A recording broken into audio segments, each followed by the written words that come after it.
Away we go. You are live. Hi, everyone. Welcome to this live episode 496 of the All Dolphins podcast for Sunday, April 27th, 2024. No, 2024. Sick, you got to stop living in the past. It's the post-draft recap, breakdown, state of the Dolphins. Going solo tonight. Want to hear from you guys, taking a lot of comments. I want to know what you guys thought of the Dolphins draft, which wound up being 8 picks after the Dolphins started with 10. And the quick recap of how we got to that point is the Dolphins traded up in the second round to move from 48th to 37th overall to select guard Jonah Savanieva. No, I'm going to mess it up. Jonah S. How's that? I'm going to make it simple. And yes, I'm going to have to practice his name. I know how to spell it by now. I've written it many, many times since Friday night. Savaiinaea. Savaiinaea. Okay, there you go. Savaiinaea. Sorry, Jonah. My apologies. So the Dolphins moved up from 48 to 37 to make that pick, the Arizona offensive lineman. In that trade, the Dolphins gave up picks in the second round, their own pick, obviously, in the second round, the 48th, along with picks in the third and the fourth, one of their two in the fourth, and then got, along with pick number 37, a fifth-round pick from the Las Vegas Raiders. Then in the fourth round, when it came their turn to pick, after surrendering one of the two fourth-round picks, the Dolphins gave up their other fourth-round pick for a 2026, it'll get better, I promise, a 2026 third-round selection, kind of the inverse of what they did last year when they traded away a third-round pick for this year for a fourth-round pick that they used on running back Jalen Wright. So the Dolphins wound up with 8 picks. I'm going to go through all of those and give you my thoughts on the class as a whole, each pick, what I liked, what I didn't like. Don't know that I'm going to give out a grade, to be honest with you, because we did a roundup of national grades on Miami Dolphins on SI.com, which I hope you guys check out every day. They literally were 11 stories on the site on Friday, 11 stories on Saturday. I believe we're at 6 on Sunday. So there's always tons of content, and it's all free. So please check it out. So in the first round, the Dolphins selected defensive tackle Kenneth Grant from Michigan. Second round, Jonah Savaiinaea from Arizona. Then they didn't have a pick until the 5th round. And that's a gap. They had a gap of more than 100 picks between that second and 5th round, which I did not like, which would, for me, downgrade the draft. Whatever grade I was going to give it, if I were to give it a grade, would take it down a grade because of that. And the reason is simple, is this was a draft that had a lot more depth to it as opposed to high-end players, where most draft analysts kind of were suggesting 12 to 13, like high-end blue chip guys. And then after that, a whole bunch good depth through the middle of the draft. And then the Dolphins went from having 4 picks between the second, third, and fourth rounds to having 1, basically forfeiting the ability to accumulate players to rebuild the talent pool with cheap young talent. So I didn't like that part of the draft from a Dolphins standpoint in the least. In fact, I was advocating all along before the draft for the Dolphins to trade down. Chris Greer, after the draft and after the first round, said there were conversations throughout the weekend, throughout round 1, about moving. Didn't specify any trade offers, and specify if it was always to trade down or to trade up. And the thing about failure to trade down or failure to trade up always is, I like to remind folks, it takes 2 to tango, as they say. Pardon the cliche, but it's great for the Dolphins to want to trade down. You got to find somebody who wants to move up to your spot. And obviously the Dolphins were able to do that in the second round in the Las Vegas Raiders. They were able to do that to get the Houston Texans, wanted their 4th-round pick bad enough that they were going to give them a 2026 third-round pick. And but it's not always that simple. Okay. And so the Dolphins didn't pick until the 5th round. The first of the 2 5th-round picks became Jordan Phillips, the defensive tackle from Maryland, not to be confused with the 2015 second-round pick Jordan Phillips from the University of Oklahoma, who also was a defensive tackle. Big difference between the 2 players. We can go back to it once we do a further breakdown. Then the second pick of the 5th round, of course, cornerback Jason Marshall Jr. from Florida, followed by Dante Trader Jr. from Maryland. In the 6th round, the Dolphins selected running back Ollie Gordon II from Oklahoma State.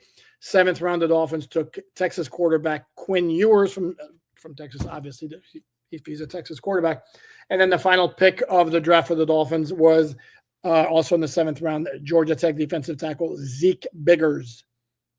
It's a great name, especially since he's 6'6", 320. Talk about appropriate name prospect right there. So overall thoughts. Obviously, Dolphins addressed the trenches, which was something a lot of Dolphin fans wanted them to do. I wanted them to do. Dolphins need to get more physical. I don't know. I see a lot of headlines from a lot of the beat writers, like, Dolphins get physical, looking to shed the finesse mode. This was a step in the right direction. Whether that accomplishes the goal entirely, I don't know. We're there yet. And it's kind of difficult to get there. You have an outside zone scheme offensively that's kind of predicated more on finesse and fooling the opposition with misdirection, motion, and all that stuff, as opposed to straight up, pounding the ball and attacking other teams physically. So that was a step in the right direction. As I mentioned, did not like the fact that the Dolphins surrendered all those middle round picks, 2nd, 3rd, 4th round, to go from 4 between those 3 rounds to just 1. I did not like that. And at least I thought the Dolphins were a team that really needed to develop, again, a bigger nucleus of young, cheap players, which is what is lacking on this roster right now, even at this point. The Dolphins did address the offensive line early with Savanea, who logically should start. And I asked, Chris Greer was asked after the 3rd day, or was it Mike McDaniel was asked this question? It was Mike McDaniel about right guard versus left guard. And basically his answer was along the lines of, we're going to see who feels more comfortable where. And this is where I'm going to point out that Savanea's starting experience at Arizona, which is very well versed and well traveled along the offensive line, as was chronicled, included right tackle, left tackle, and right guard. Did not include left guard or center. So logic would say, since he's a rookie, you want to make it as simple for him as possible, that he would be at right guard. James Daniels played right guard for the Pittsburgh Steelers the last 2 years, but at the onset of his career with the Chicago Bears, he played left guard. So he does have experience at that spot. He's also a veteran. It's probably less of an ask for him to play that position that he hasn't played in a couple of years, as opposed to Savanea, who never played left guard in college. So this is why I think logic would tell you that the starting offensive line as it stands right now would be Patrick Paul at left tackle, James Daniels at left guard, Aaron Brewer at center, Jonas Savanea at right guard, and Austin Jackson at right tackle. And I know there'll be a lot of Dolphin fans who will be cheering, because that means Liam Eichenberg is now relegated to a backup role. And this is where I'm going to double back to saying it was a great signing to bring him back at the low salary the Dolphins got him, to give them a versatile backup with 52 games of NFL starting experience who can play anywhere on the line in a pinch. And you don't necessarily want him starting for a full season, but if he has to start for 4 or 5 games, chances are he can hold down the fort. And then if you're trying to project the rest of the offensive line right now, you have Larry Borum, the free agent acquisition from the Bears, would be probably your swing tackle. Andrew Myers, a guy who's going to be on the roster. Dolphins didn't keep him last year as a rookie free agent, despite the fact they didn't see any action, or practically none, just to cut him. So he's going to be on the roster. That's 8 offensive linemen right there. Usually they'll keep 8 or 9 on the roster, which leaves room for 1. And who that 9th might be, who knows at this point. Doesn't sound like it's going to be Isaiah Wynn, based on Chris Greer's comments when he was asked about the offensive line, and mentioned the fact that Teron Armstead, they knew going to lose him with Isaiah Wynn gone, kind of suggesting that this was a case of either the Dolphins didn't want to bring him back, or Isaiah Wynn made it clear he didn't want to come back. He's still unsigned, by the way. And before we go back to the draft, since I'm on the subject of Dolphin free agents, should point out that Emmanuel Ogbah has found himself a team for 2025. He's agreed to terms with the Jacksonville Jaguars. So good for Agba. He's not going to have to wait until he did last year when he was a free agent, didn't sign with any team until July, mid-July, and this was only because Shaq Barrett told the Dolphins fairly abruptly, to them at least, yeah, you know what, I'm going to retire. This was after they had signed him in March. Of course, Barrett came back in November and said, you know what, I want to play after all. Dolphins eventually wound up releasing him. He signed with Tampa Bay. He played with them for, I think it was the last regular season game in the playoffs, became a free agent, and he hasn't signed with anybody as far as I can tell. For those keeping track, the Dolphins, I believe, have 11 remaining free agents, including Tyler Huntley's the one who jumps out. Isaiah Wynn's another one. These are players whose contract expired at the end of the season. I'm not counting guys like, for example, Kendall Fuller, who the Dolphins released. So let's backtrack and go back to the picks one by one before we attack the comments. And again, I want to hear what you guys thought of the Dolphins draft, who you liked, who you didn't like overall, what you thought about it. Kenneth Grant, first round, 13th from the University of Michigan. I like that pick. And there are a lot of folks, if you look, depending on which draft analyst you want to believe, generally speaking, Kenneth Grant was not rated that high on big boards. I saw some places where he'd be like in the 20s, maybe or even early 30s. And that's largely because right now he's more than anything a run stuffer. However, he has shown and flashed the potential to be eventually at some point redundant, but oh well, a very good pass rusher. The ceiling on him has been projected as maybe Dexter Lawrence from the New York Giants. Will he ever get there? Who knows?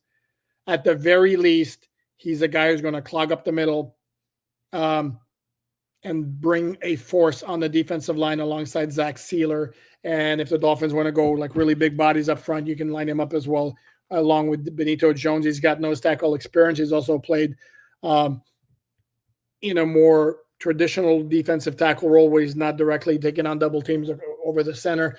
So you can do a couple of different things with the dude. He's very good at getting his hands up and batting down passes at the line of scrimmage. And he was the choice, logic would tell you, over maybe one of the cornerbacks, whether it be Jahdae Barron or Will Johnson. And Will Johnson slid in the draft because of concerns about a knee. In fact, he didn't run during the pre-draft process, which is not a great look when that's a little bit of a concern, the long speed, but he's just a playmaker on the ball. And there is a medical risk there. How long of an NFL career is the dude going to have? He went in the second round to Arizona. And the thing with Jahdae Barron, I have to admit, I did a 180 at some point where the more I thought about him, the more I kind of figured he's kind of somebody you can use in a lot of different places in the secondary. But what do the Dolphins really need right now, particularly in light of the Jalen Ramsey situation? And by the way, there's no resolution. Logic tells you the Dolphins are going to wait until June 2nd to make a trade for him because of the cap considerations. And for those not aware, right now he counts 16.6 against the cap. If the Dolphins trade him before June 1st, then his cap number for no longer being on the roster is going to be 25.1. If the Dolphins wait until June 2nd, the cap number goes to, I think it's $6 million or something thereabouts. And then it would take an additional cap hit next year, but would be a lot less painful to take on this year, which is why I don't see the Dolphins making a move before June, even though Chris Greer says you don't know when the opportunity is going to rise to make the deal. So he's not locking himself into a post-June 1 move. So going back to Barron, if the thought is the Dolphins really need to replace Jalen Ramsey and find themselves maybe a second starter on the outside, Jahdae Barron's biggest attributes are he's going to be a chess piece in the secondary where you can use him in a lot of different places. But is he really, how good is he as a pure outside corner in the NFL right now? And is that good enough to justify the 13th overall pick? If you take Will Johnson out of the equation, there's no other cornerback to consider there because Travis Hunter, cornerback, wide receiver, is long gone. So the more I thought about that, the more it was like kind of went away. And I know, like, as late as last week, I was like on board with the Jahdae Barron pick, but this is where I'm going to like do a mea culpa on myself where, yeah, you know what, the more I thought about it and it didn't necessarily like it that much. I was consistent with my thought. I did not like the idea of an offensive lineman at 13 unless it's a high-end tackle who could move to guard for 1 year and then if need be, eventually move to tackle. Kelvin Banks Jr. going to, New Orleans at number 9, kind of eliminated that possibility. He was the guy who stood out. Will Campbell also went before that. Armand Membu went before the Dolphins picked as well. So there really wasn't anybody left there that made a ton of sense for the Dolphins along the offensive line. Could safety have been a consideration? Malachi Starks, maybe. He wound up going 27 to the Baltimore Ravens. And because it's the Ravens, you just know he's going to become a stud. Nick Emenwari, who is somebody who had been mentioned, again, because of his freakish physical attributes, 6'3", 220, runs like the wind, could do a lot of different things with him. Could have been interesting. Wound up going in the second round. Trying to remember who picked him. Escapes me right now. And then if you go those two routes, the other option would have been to trade down. Again, takes a trading partner. How far down do you go? How many good players do you miss out on? Dolphins deciding to stay put. Took Kenneth Grant. Again, in a best case scenario, he becomes Dexter Lawrence. In a worst case scenario, you got a really good run stuffer. And for those who would question taking a run stuffer that high, generally speaking, the positional value would tell you, yeah, not the way to go. Except I would throw out Casey Hampton for those familiar with that name. He was a nose tackle, pure nose tackle, nothing else, from the University of Texas, selected by the Pittsburgh Steelers once upon a time. I want to say maybe 17th overall. And the dude was a stud for 10 years. Big part of a very good defense for many, many years, doing his role, which was a limited role, but doing well enough that he made a big impact on the defense. So if that's what Kenneth Grant winds up being and never becomes a great pass rusher, still a good pick, even at 13. So we'll see, obviously. And this is why I'm always hesitant to give grades, because we can tell you what kind of an idea we have, what kind of player the guy's going to become. Truth is, NFL, not the same as college. And you can do all the scouting you can, but there's going to be hits and misses. Generally speaking, I tend to defer to NFL scouts who do this. And again, they do this 24/7. That's their job. As opposed to media and draft analysts who most of them do other things as well. So, okay, moving on to the second round. Right off the bat, wasn't that crazy about the idea of giving up the picks in the third and the fourth. And I'm trying to see here who the Dolphins passed up on. I know there was not an offensive lineman selected between the 37th pick, where the Dolphins moved, to 48, which was the Dolphins' original spot. That doesn't mean that there wouldn't have been one of those teams that would have taken Savainea had the Dolphins not make the move to go up and get him. This is always the same thing. If you're going to make that kind of move up, you better have a strong conviction on the guy, and he better come through. Okay. The reports are good on Savainea. He's like a kind of a big physical guy with mobility who can work in an outside zone scheme, which would make him ideal for the Dolphins. But again, if he was a can't miss guy with the physicality he brings and the mobility, he wouldn't have been available at 37. Sorry, that's just the way it goes. So we'll see how that one pans out. It better pans out. There's a bullseye on that pick, again, because the Dolphins gave up a lot of draft capital to do this. Kind of the same thing they did with Liam Eichenberg in 2021. And that didn't work out well. Dolphins at that time moved from 50 to 42. They gave up a third-round pick. And Dolphins actually gave up more to go from 48 to 37 because they gave up a 3 and a 4, got a 5 in return. So you got the 3 again that went away, although the 3 was in the following year, which equates to a 4. And so basically you gave up a 3 for a 5. I may have confused that, but you catch my drift. Going to be bullseye on the Savainea. who I would probably make the argument has more pressure on him, if you believe in such things, in terms of having the spotlight on making sure he pans out, than Grant at 13, again, because the Dolphins gave up draft capital to move to get him. Okay, we'll move on to round 5, Jordan Phillips. I love that dude. I talked to him at the combine. I talked to him. Me and I don't remember how many people were on his podium, but I was there for his session at the combine. Very engaging. I actually asked him about whether he knew Jordan or whether he was familiar with Jordan Phillips of last year of the Buffalo Bills. He's a free agent right now.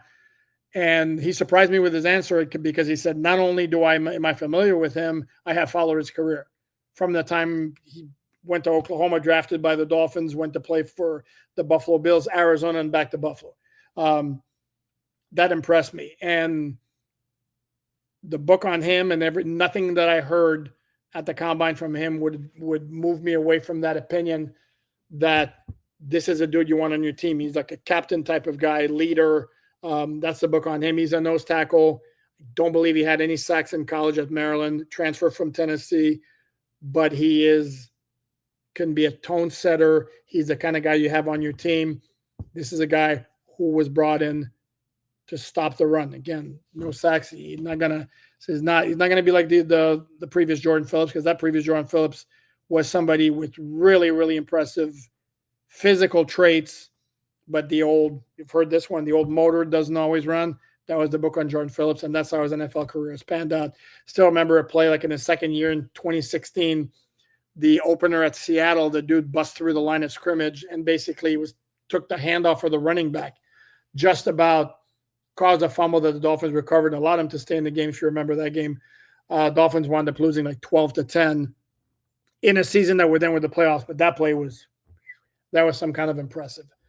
Give me one quick second while I take a sip of water. And by the way, I brought up the Dolphin cup here, Dolphin mug. I'm sure that'll make people happy.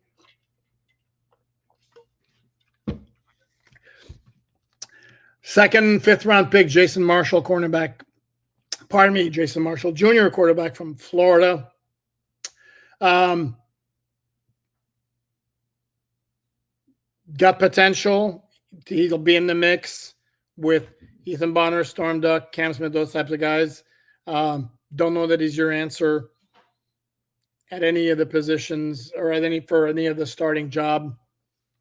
Dante Trader Jr., the 3rd, 5th round pick, the lacrosse player, got a scholarship for lacrosse at the University of Maryland. Obviously a very good athlete. How he figures into the mix at safety with, who am I going to forget? Newcomers, Ashton Davis, Ife Melifonwu, 6th round pick from last year, Patrick McMorris, and Elijah Campbell. Don't know. 6th round, Ali Gordon, the 2nd from Oklahoma State. Like him.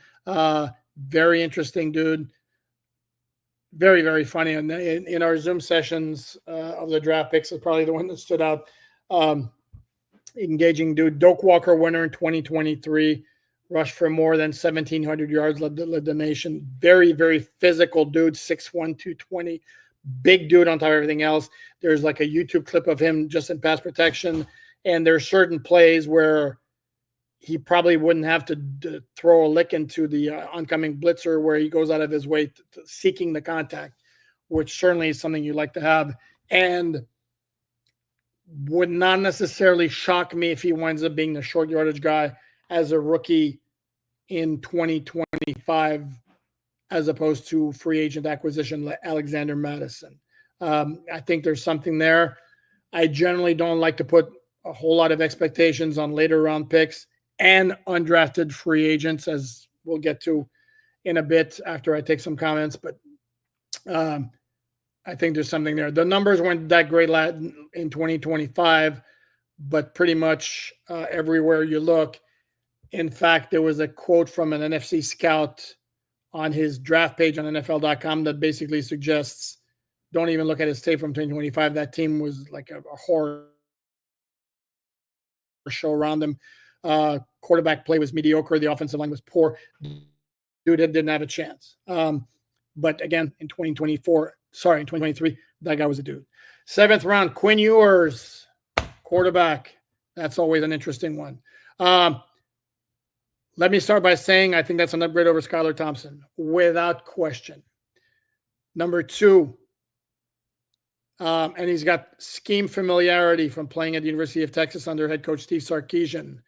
Dolphins are very familiar with him. Saw him throw at the Texas Pro Day in 2024 when they were out there scouting Xavier Worthy and another wide receiver whose name escapes me right now. Very, very highly quarterback coming into his collegiate career at Ohio State, transferred to Texas, battled some stuff, played through some stuff. There's something there.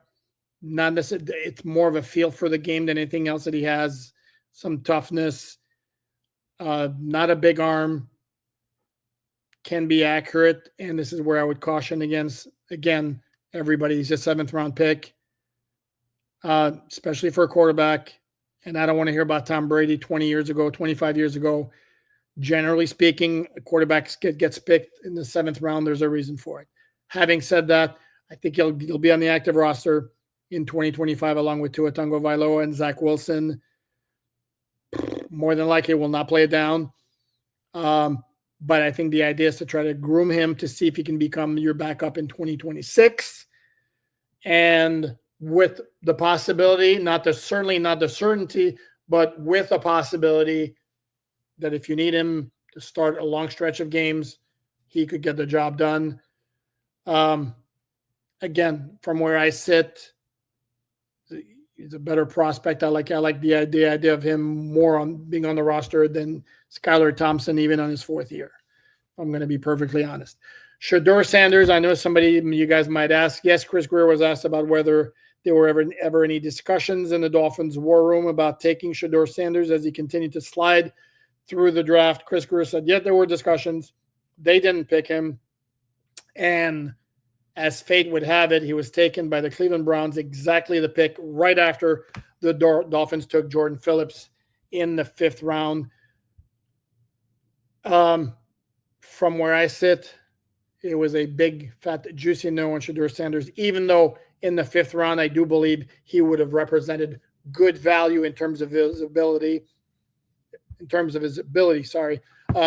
There's something there. I think he's a good quarterback. I don't think he's a great quarterback. And he does come with, what's the word I'm looking for? With a lot of exterior factors, namely dad, who never has been shy to speak his mind, has a very high profile, and can just imagine Shedeur Sanders is a quarterback. Tua has a couple of bad games, and if you think Deion Sanders is going to stay in the background and not say anything, as opposed to making comments about how his son shouldn't be in the lineup, he would do so much better. I don't think the Dolphins would care for that very much. And I also think it's part of the reason why he lasted until the 5th round. I know a lot of it was said about bad interviews with teams. I wasn't involved in those meetings. I can only tell you what's been reported. It's been reported by a lot of different sources, and I don't know if it's just somebody repeating the same report that's been heard or it's all of different reports. But I can tell you, saw a lot of this clips of the guy did not sit in on his interview at the combine. I was moseying around with other quarterbacks at the time. I saw a lot of the clips, and there's a difference between cocky and being a little bit over the top.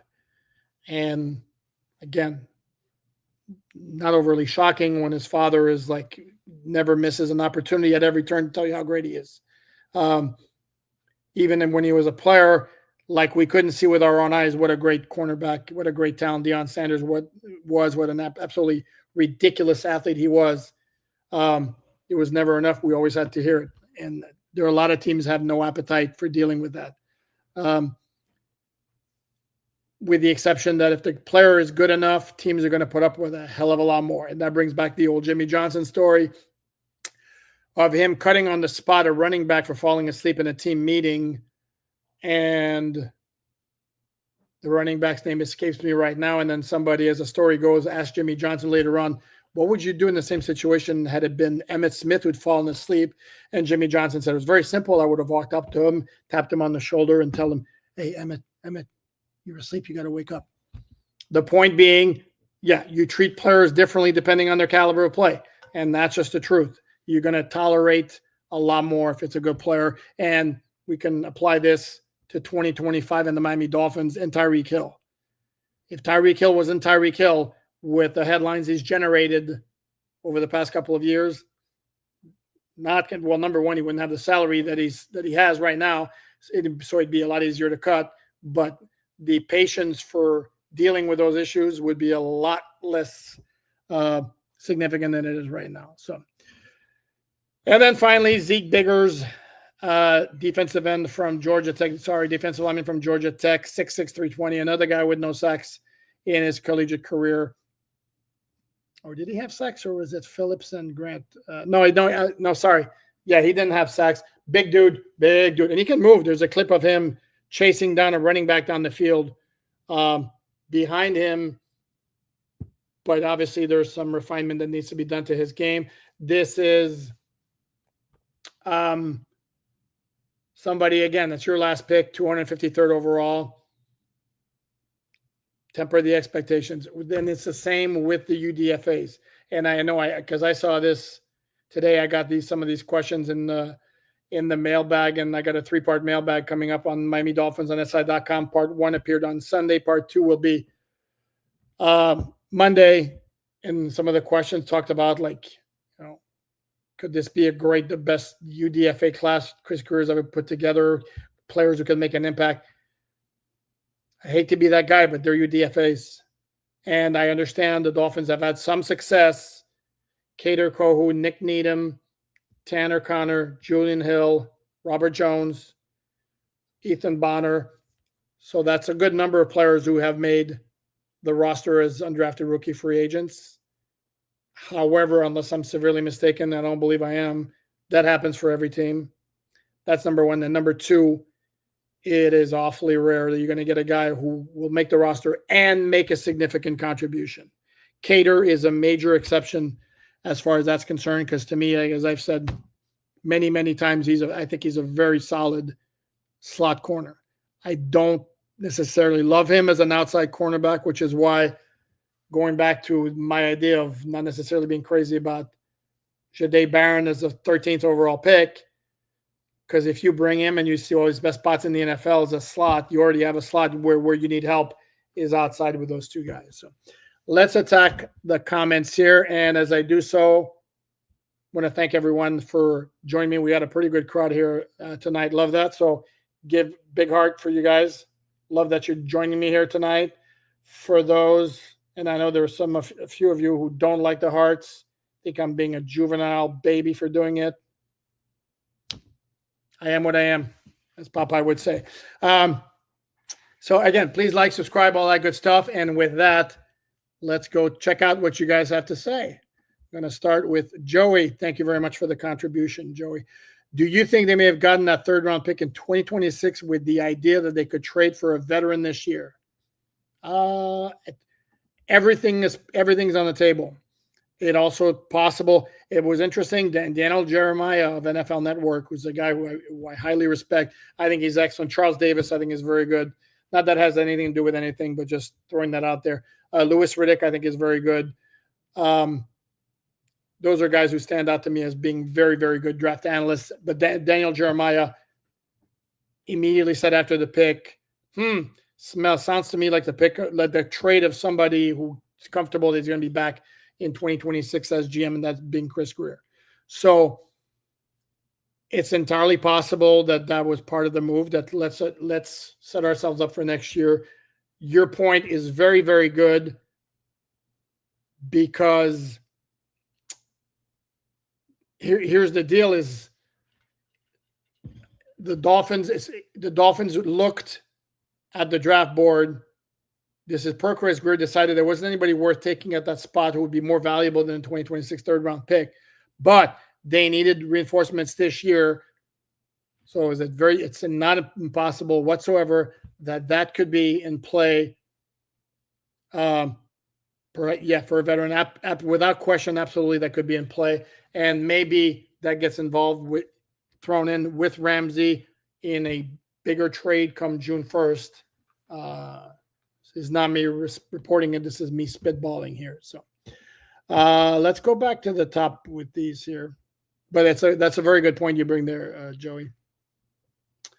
We're going to go to the top here. Okay, here we go. Oh, love this. Thank you. Thank you very much. Best Dolphin podcast on YouTube. Love that. Much appreciated. Checks in the mail. My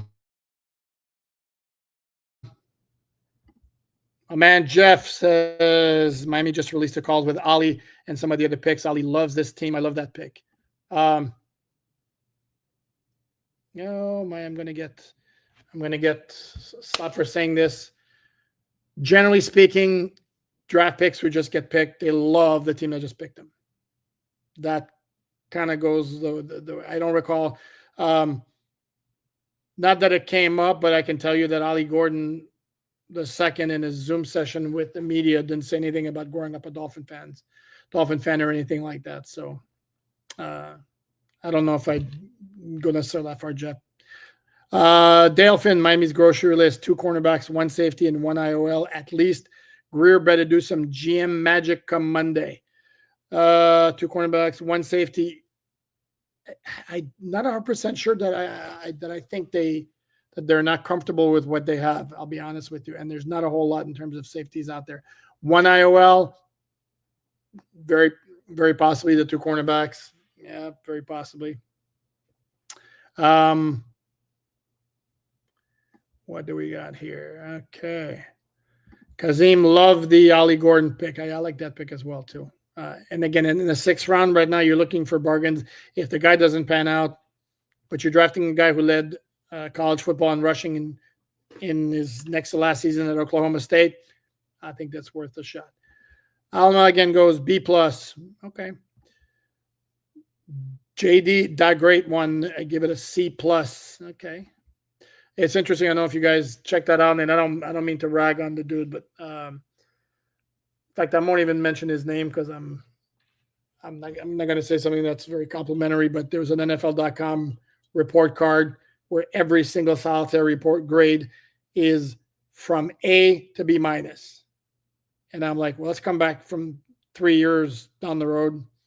There's no way in hell that there's not a team that flubbed the draft. I'm sorry. Okay. Oh, there you go. Oh, there you go. Nice. Love it. Hold on. Love this. Max, always looking forward to your podcast. Montreal Canadiens up 2-1 tonight. Max from Montreal. Thank you, Max. I'm not watching the game right now because I'm doing this. As soon as I'm done with this, I'm going to watch the end of the game. Start at 6:30, so maybe I'll catch the last 15 minutes, but good to know. Obviously, being born and raised in Montreal, I prefer they win. So good to hear. Thank you for sharing that. Kazim, thank you very much for the contribution. Much appreciated. Kazim, again, thank you again for the contribution. Early on, do you believe the roster this year is better than last year's? Here's my answer, Kazim. Sorry, I don't. In fact, you look at the players they lost. They've lost Javon Holland, even though I've been on the record as saying I don't know that he's as good as his reputation paints him out to be. You lost Teron Armstead. You lost Calais Campbell. You lost Emmanuel Ogbah just signed. Kendall Lamb. You lost, certainly not going to mention any of the quarterbacks. Raheem Mostert, even though he didn't have a great year last year. And I don't know that you brought in many significant replacement. James Daniels, if his Achilles holds up and he's back to being James Daniels, is a good pickup. But I don't know that you necessarily replaced what you lost, if I'm going to be very honest. No, Big Bad Noel, thank you very much for the contribution, my man. Seems like we still have a good number of needs, but not a ton of money left. How do you see them filling out the rest of the roster? Or how do you see the rest of the filling out the rest of the roster going? They still can make moves to create more cap space. That's one thing. The Teron Armstead retirement has not been processed yet. I don't believe they're going to wind up saving a lot of more cap space there beyond what they say when he took the pay cut. They can redo Zach Sealer's contract, give him an extension at the same time, which he deserves. He's massively underpaid. That would lower his salary cap. Maybe they decide at some point, if they get comfortable with Jalen Phillips' recovery, they sign him to an extension instead of having him play for $13 million on the fifth-year option. They also could decide at some point to do something with his contract instead of leaving it as is.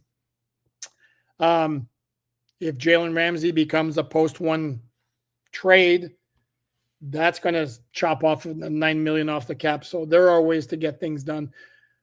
What I would tell you is don't expect like a big money player to come in. I know the Jair Alexander for Jalen Ramsey thing has been thrown out a few times.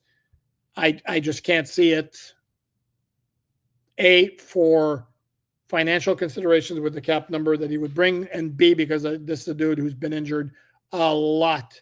In fact, I looked at 10 games last year. He missed 10 games in 2023 and then missed 13 games in 2021. So it's 33 games over the past 4 years.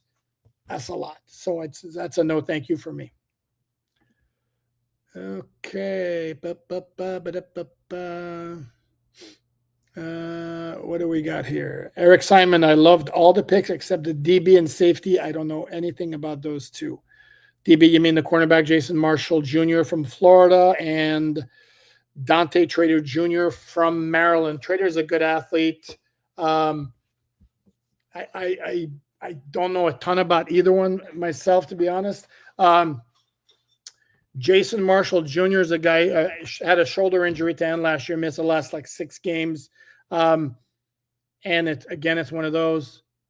There's some draft analysts who think there's something there, and there are others who don't like his game. Dante Trader, at the very least, will be a special teams contributor, will be my guess. I don't know that he's going to be able to make a push for a starting job, assuming he makes the roster, but I would assume he makes the roster. H2RC Adventures, Buffalo won't run inside zone, and Josh Allen sneaks as easily as they used to. McDaniel said he wants culture setters. I can see what he's brewing. Yeah. No. I mean, they want to get more physical on both lines of scrimmage, and they got guys. Again, they got big bodies on the defensive line with Grant, Phillips, and Biggers.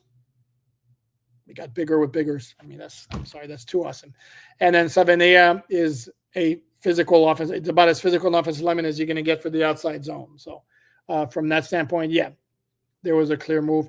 I wish they had not neglected cornerback, but it was difficult to do once they made that trade to get Savanea, because the cornerback in the 5th round was going to become a starter, a rare rookie starter, even more so. This is what you go back to. Yeah, wish they had picks in the 3rd and 4th rounds. Absolutely. Once Miami clears some space from Ramsey as a post-June 1, they can do plenty of work in the 3rd wave of free agency. Yep. And I would suspect one of those moves is going to be a cornerback, whether it be Rasul Douglas, Asante Samuel Jr. if his shoulder checks out. I know Mike Hilton's name's been thrown out there, but he's a slot. Again, you have a slot. I don't know that I would necessarily be that crazy about Mike Hilton being signed. You put him at the slot, move Cater back outside. Just don't know. Jeff, Bills took Strong 2 picks ahead of us. That hurt you. To my Dorian Strong. Yep. Can't remember what round that was, though.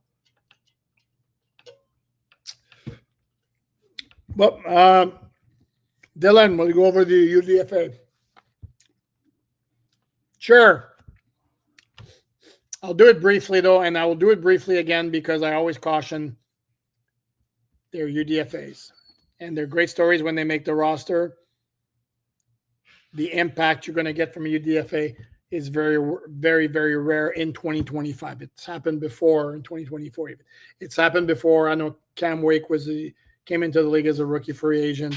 Was it Bob Kuchenberg? But we're going way back. So, and this is the list. Okay, so this was compiled by Miami Dolphins on SI, one of my draft gurus who actually ranked them. I had them rank the UDFA class in terms of their potential impact.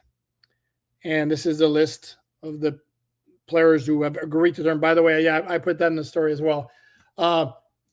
Dolphins have not signed any rookie free agents. They have agreed to terms.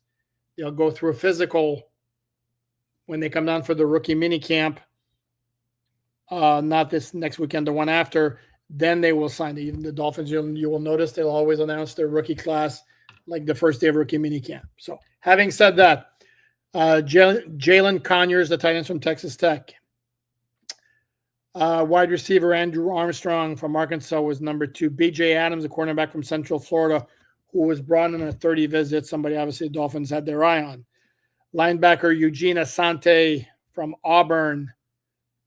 Number 5, John Saunders Jr. from Mississippi, who, according to Barry Jackson of the Miami Herald, was the recipient of a bidding war for services and got himself a pretty nice signing bonus. Yes, those are a thing, or guaranteed money. Those are a thing for UDFAs. Number 6 on Dante's list was Theo Weiss Jr., wide receiver from Missouri. 7, A.J. Henning, wide receiver from Northwestern. 8, running back, interior defensive lineman Alex Huntley from South Carolina. 9, guard Josh Preby from Michigan. 10, cornerback Ethan Robinson from Minnesota. 11, wide receiver Monterey Baldwin from Baylor. 12, running back Nate Knoll from Missouri. 13, guard Addison West from Western Michigan. 14, tackle Ted Kushi from Western Michigan. And 15, long snapper Neelan Hibbett from Alabama. And again, at the risk of repeating myself, please let's temper the expectations of those guys. The Dolphins, again, signed, what was it? 4, pardon me again, I did myself. Agreed to terms with 4 wide receiver rookie free agents. Dolphins on the roster have Tyreek Hill, Jalen Waddle, Nick Westbrook-Akine, Malik Washington, Taj Washington coming back, the rookie 7th round pick from 2024 after he missed all of last year. And I'm going to have to look it up because my memory is failing me as to the other wide receivers on the roster. My apologies for that as I look it up very quickly. The other wide receivers on the roster would be Eric Ezukama, D. Eskridge, and 2024 practice squad player Tariq Black. So not going to be easy for any of these UDFA wide receivers to make the roster.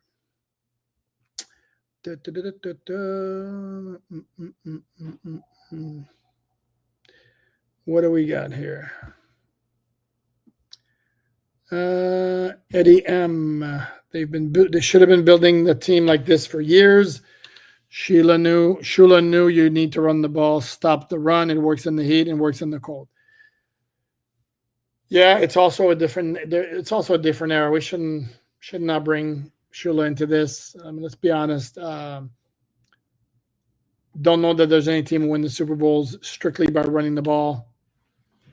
And again, yes, the Eagles run the ball fabulously. They also can throw it.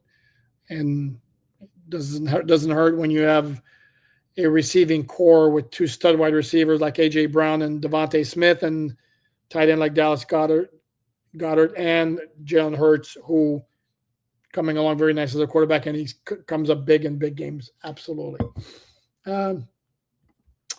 Rusty Miller, Greer, and McDaniel are goners as a result of this draft. Are we sure about that? Zach Lesnar, how are we ever going to compete against the Chiefs, Bill Ravens, Texans with Tua as our QB? Okay, Zach, this is the part where I would say they were 11-4 with Tua as a quarterback when he wasn't injured in 2023 before things went south and they lost against Baltimore and Buffalo at the end of the regular season and against the Chiefs in the playoffs. And I say that as somebody who's supposedly a Tua hater or Tua detractor or whatever. Can they compete with those guys with Tua as their quarterback? Yeah, if things go very well all around, yes, they can. Could they use an upgrade at quarterback to that level? Sure.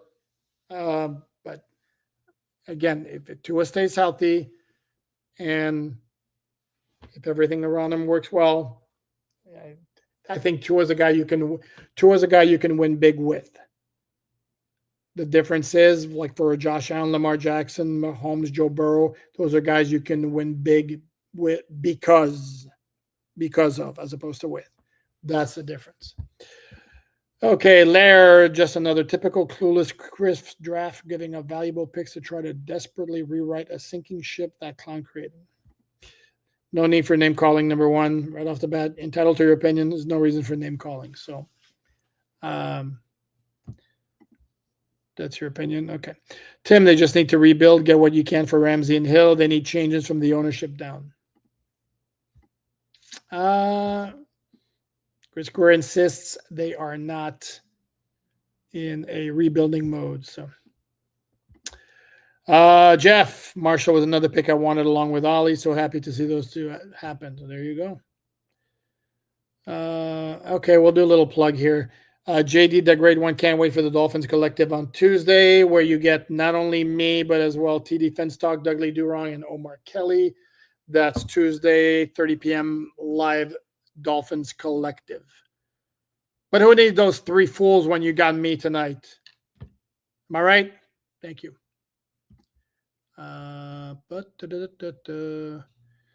Drago, this draft is big and nasty. Sure. Again, this is a rebuild. Nor will they say it. To get rid of the finesse tag, you need more PA runs up the gut and less motion on every play. Okay, that's fair. Hi, Poop. Hi, Barry. Wide receivers needed more younger, cheaper talent. Well,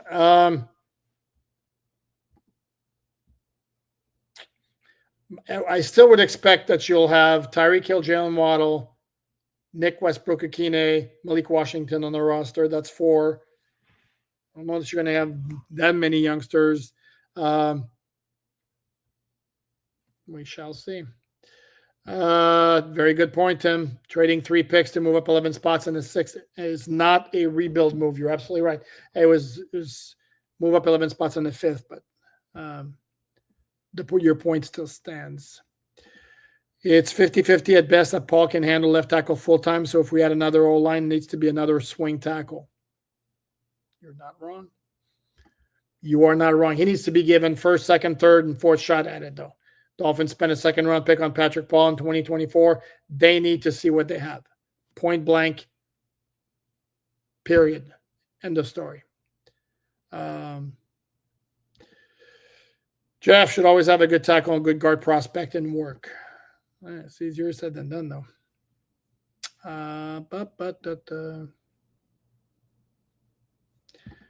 Jeff, and losing Ravel, that really, really hurt.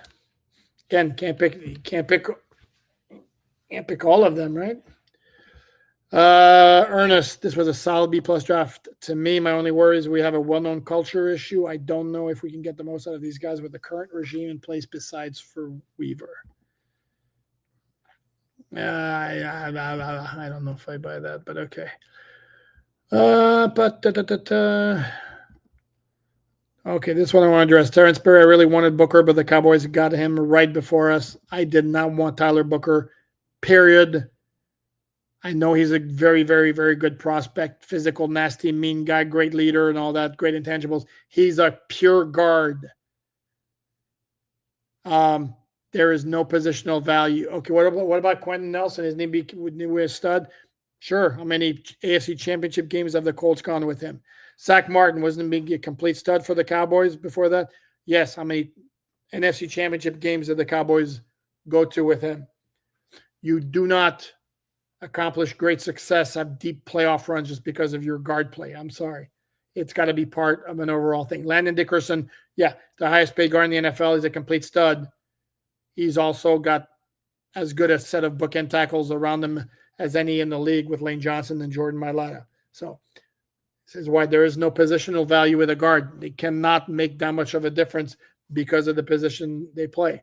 Not only that, by the way, Tyler Booker is not an outside zone scheme type of guy. He is, for all his technique, qualities, leadership, physicality, aggressiveness, and all that, he's not a great athlete, and he's not a scheme fit for the Dolphins. So to me, it was no, thank you, Tyler Booker. No. Okay. Drago, man, I love the addition of this Jaden Phillips, power lifter and wrestler. Yep. Leader also. Leader. What do we got? K-Jax, love Grant at 13. Stud, freak power and quickness, good dude too. Position of need, checks all the boxes. Yeah, no, I think I like the pick of Kenneth Grant as well. Milton, possibility if Weaver goes elsewhere, we get a couple of thirds. That is correct, sir. Ernest Peterson, we still should have tried to get Johnson as well. I mean, we took a chance with two with a plethora of known injuries. Johnson probably would have been worth the gamble. So you would have taken Johnson over Sabainea, is basically what you're saying. Again, that's one of those to come back in 3 years and see how that plan pans out.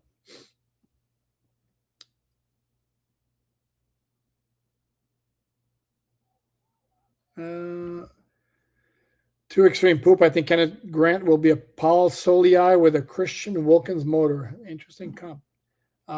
That's an interesting comp.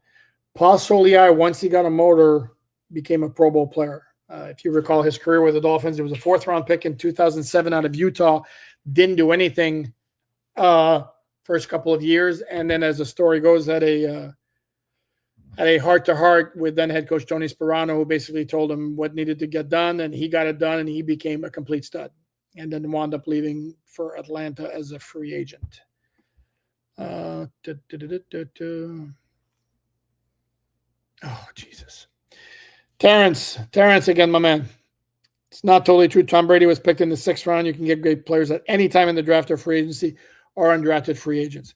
Terrence, what year was Tom Brady drafted? Oh, wait. 2000? I'm no math major. That's 25 years ago. Look at the quarterbacks in the playoffs this year. Okay, I think the latest drafted was, I'll wait. Okay, let's look at it. Let's do this real quick, guys. I feel like it. These were your quarterbacks in the playoffs in 2024. Okay. Patrick Mahomes, 1st round. Josh Allen, 1st round. Lamar Jackson, 1st round. CJ Stroud, 1st round. Justin Herbert, 1st round. Russell Wilson, 3rd round. Bo Nix, 1st round. NFC, Jared Goff, 1st round. Jalen Hurts, 2nd round. Baker Mayfield, 1st round. Matthew Stafford, 1st round. Sam Darnold, 1st round. Jaden Daniels, 1st round. Jordan Love, first round. Detect a trend there, don't we? Because I'm not sure, but that looks to me like 14 playoff teams, 12 first-round picks, 1 second, 1 third. Do we think that's pure coincidence? I think the year before there were 2 outliers, as Dak Prescott in the 4th round and Brock Purdy in the 7th. But they are outliers, generally speaking. And if you look, forget even the playoff teams, just like starting quarterbacks, period, not a whole lot who are not 1st or 2nd round picks. I'm telling you, I looked at it one time and it's remarkably low in terms of the number. So,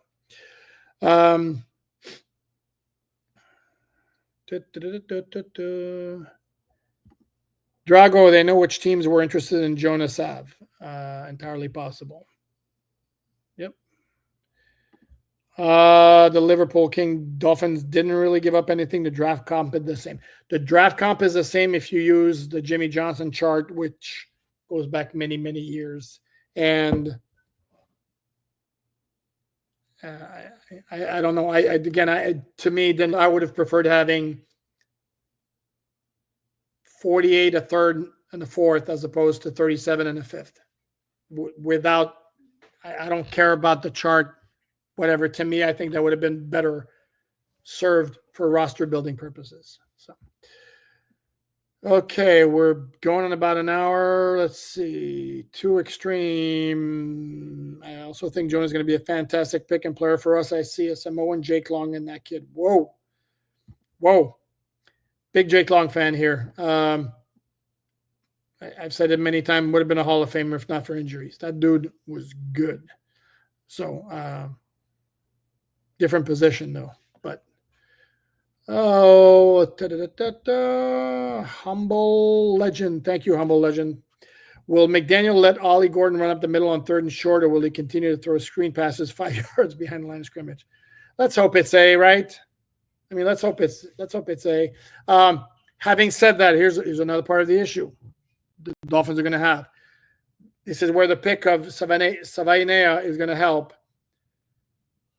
Last year, if you're thinking of running straight up the middle on 3rd and 1, you're running behind about the smallest center in the NFL, and Aaron Brewer, maybe the most athletic center in the NFL, but the smallest center in the NFL. Robert Jones, for guard standards, not a terribly big dude. Liam, very tall, not a powerful guy either. So that's part of an issue. Now with James Daniels and Jonah S., I think you have more physicality at guard. You still have a very light center. So I would like to think we'll see maybe more run up the middle, but I don't know the Dolphins necessarily are built for that either. And yeah, I'm with you. Like, enough with the screen passes, the swing passes behind the line of scrimmage. Like, enough. I'm going to run through a couple more. We're past an hour now. Somebody can give me an update. I'm going to look it up, actually, a quick update on the Habs, see what they're doing. Brando, if the Dolphins trade Tyreek and Ramsey, that means a 6-win season. I still don't think they're trading. I still don't think they're trading Tyreek Hill. I just don't see it. Just don't see it. Many scouts praise his arm strength. Maybe you misspoke when you said he doesn't have a strong arm. What I've seen of him, no, I haven't seen a strong arm. Sorry. Maybe I'll need to go back and look at more film of him, but no, I did not see a strong arm. And no, I don't need a bazooka like Josh Allen or Joe Milton. No, I don't need that. But I don't believe that's necessarily his. He's got touch and decent accuracy, but I don't think that's his forte. Billy Batson, the Browns didn't want to pay Shador's nasty work. I don't think that was the issue. And because they're going to wait until 5th round to take him, taking a chance that any team before then could have taken him. Not buying that. Sorry.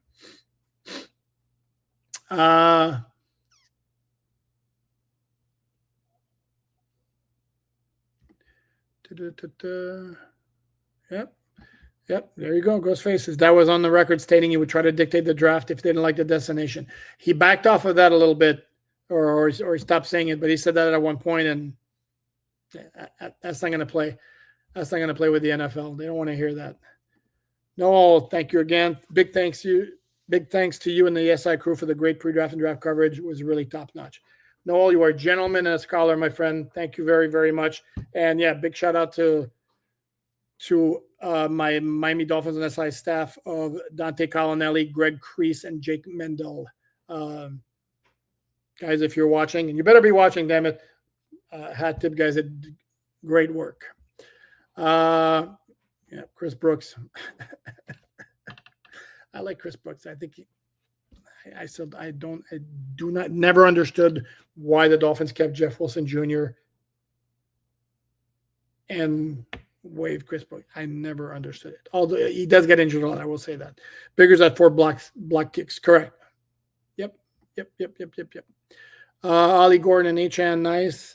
Don't forget Jalen Wright. Jalen Wright's going to get a lot of looks. Dolphins didn't give up a 3rd-round pick this year for them not to use him, and they certainly haven't given up on him just after 1 year, even though his numbers in the last 7 games, though the offensive line and the injuries that they had with Austin Jackson and Teron Armstead and his bad knee played a role, his numbers in the last 7 games, woof. Try doing 2 thumbs up. Let's see if it works. There we go. there something else supposed to happen? Nothing else is happening. I thought there was something else happened. Okay. I like my heart. Sorry. Sounds like Rasul Douglas is on the way. He could be. I'm going to guess he's going to have other offers than just the Dolphins, if I'm going to be honest.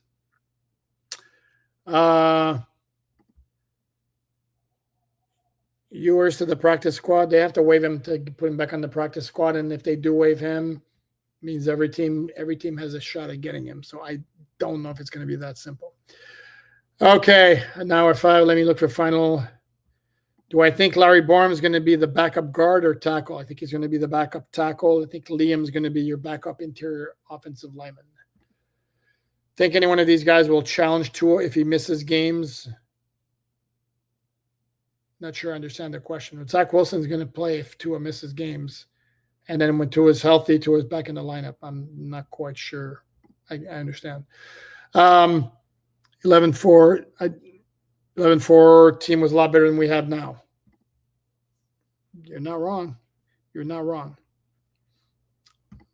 You are not wrong.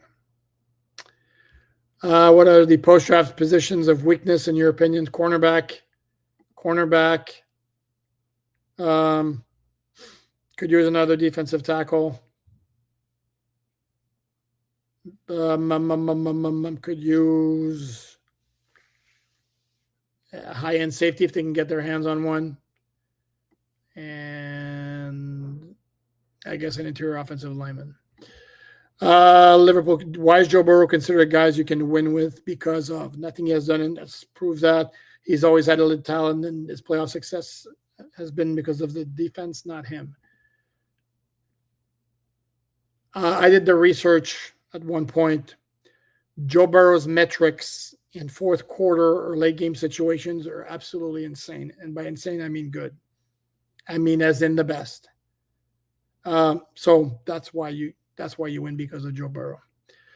And those are key metrics that I put a lot of stock in. So yeah. And dude, it's not just me. In fact, Mike Clay from ESPN, who is a fantasy expert, did a ranking of a position by position, NFL-wide position grades for every team from 1 to 10. He had 4 teams with a 10 at quarterback, and those 4 teams were Baltimore, Kansas City, Buffalo, and Cincinnati, who have as starters Patrick Mahomes, Josh Allen, Lamar Jackson, and Joe Burrow, the 4 guys that I and practically every NFL writer will tell you are the 4 top guys at quarterback. Thank you, Noel. Check the insults at the door. Can state your opinion without them. Absolutely. Dasso Hunid. Sorry. We're going to regret not taking Sanders. There's going to be a lot of teams are going to regret not taking Sanders if he becomes a stud in the NFL. But let's see how that plays out.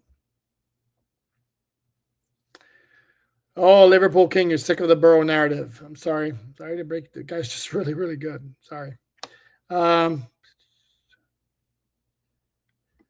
Okay. An hour 8. I'm looking for one really banger of a final question. Okay.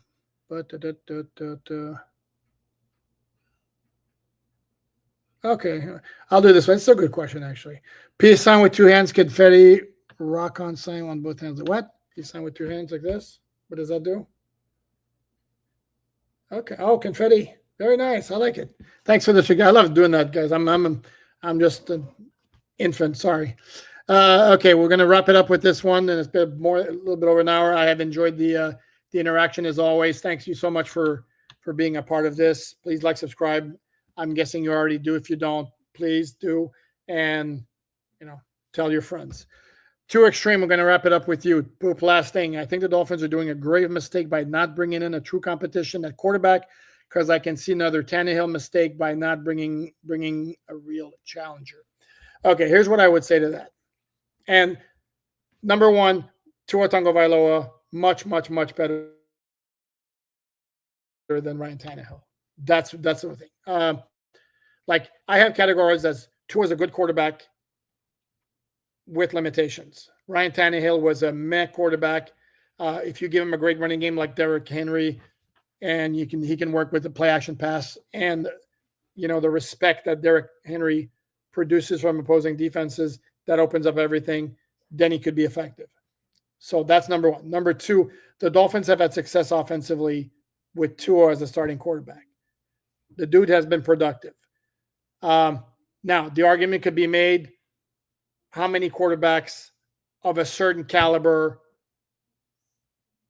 obviously don't mean like and just anybody you get off the street, but how many quarterbacks of a certain caliber could have had the same kind of success, if not more, with the talent the Dolphins had around him 2022, 2023, with the scheme that Mike McDaniel came up with that a lot of time flummoxed, confused opposing defenses. That's a question. At some point, and the other part of it right now, the point is when the Dolphins made the financial commitment to Tua last year, the cap number is $39 million this year. It's going to be over $50 million next year. Can you legitimately, really, under those circumstances, bring in competition to not have Tua as your starting quarterback? It doesn't make any sense. Now, at some point, the Dolphins have to look beyond 2026 or 2027, where they have an out in the contract, and now they can move on. If they're stuck at the same point where they can get to a certain level, but can't get past that point. And at some point, I'm also of the opinion that it's been 5 years now. I don't know. There's a ton of difference in Tua's game, and hear me out on this one. There's a ton of difference in Tua's game from now, even when he was as a rookie, other than he plays with more confidence and he's got better talent around him. Okay. This notion that like the arm strength has improved. No, it's the same arm strength. And even for those, I'm going to say this, as I've said it before, he always could throw a deep pass because he proved it like as a rookie. If you remember the Cincinnati game late in the year, they were at their 10-yard line, I think it was, or maybe 5-yard line. He threw a perfect pass at Jakeem Grant, like 55 yards, 60 yards on the field. Right in stride, Jakeem dropped it. Should have been a 90, 95-yard touchdown. So that was always there. If he can set his feet, he can get it there. He does not have a strong arm, and the strong arm is not just being able to throw long if you can set your feet. It's be able to put zip on the ball on certain throws that have zip on the ball. Okay. He was always accurate. That's never changed. He can make some plays on the move, even though it's not his forte. And then at some point, again, I think this is what he is as a quarterback, which is in a lot of circumstances, it's good enough, but can it get to another level when it needs to be? That's the big question. And at this point, it's fair to wonder whether that's ever going to happen. And Dolphins basically have decided that it's going to be 2 more years to find out. And at that point, then they make a move. But, and the other part of it, the other part of the equation, I was asked this on the mailbag, is how many teams that have a clear starting quarterback really bring in competition?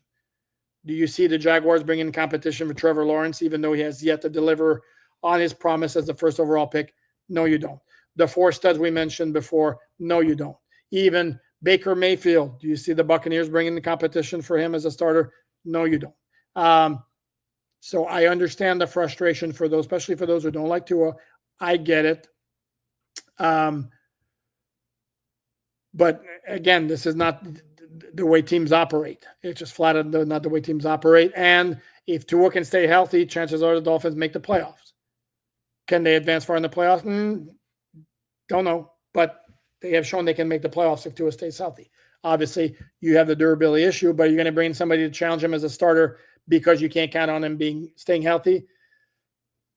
Not really. And that's 2 separate issues. And for CCR, I was just saying, with any competition, we need a replacement. Again, you want your backup quarterback with a cap hit of $54 million next year? Not ideal. So, again, that's the way it is. Dolphins right now, to me, I think have bigger issues than they have at quarterback. That's a different conversation for another time. So that's going to wrap it up.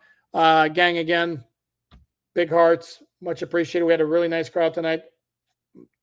Thoroughly appreciate it. And please like, subscribe. Check out the written content, MiamiDolphinsOnSI.com for free.